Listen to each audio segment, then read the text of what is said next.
James? Apo? Tara na, kakain na tayo. Nakahanda na ang pagkain.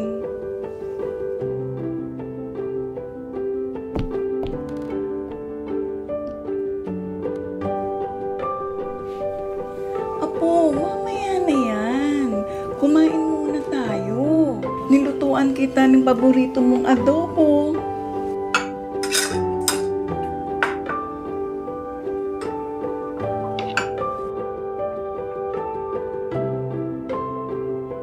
Apo, masama yung nakataas ang paa, lalo na sa hapagkainan. Kawalang respeto yan. Sige na, ibaba mo na yan. Ibaba mo. Mamaya pala, pupunta ako na palengke. May gusto ka bang ipabili para maisabay na ni Lola? Gusto mo pa ng ice cream? Sakto, dadaan ako mamaya kay Maring Ruby. Mabibilan kita. Di ba kahapon mo pa gusto yon?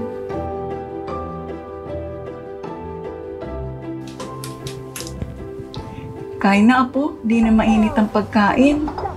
Medyo malamig yata ngayon ang panahon, Apo.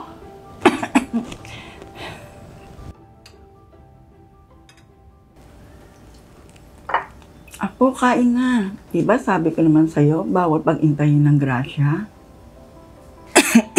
Apo, luluwas si Tita Grace mo dito sa Sabado.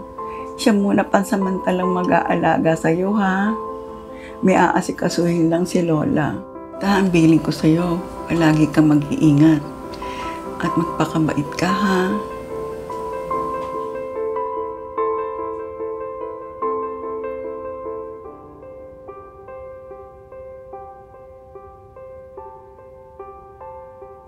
Happy birthday, Apo!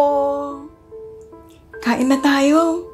Pinaghanda kita ng mga paborito mong pagkain. Apo, sige na. Blow your candle.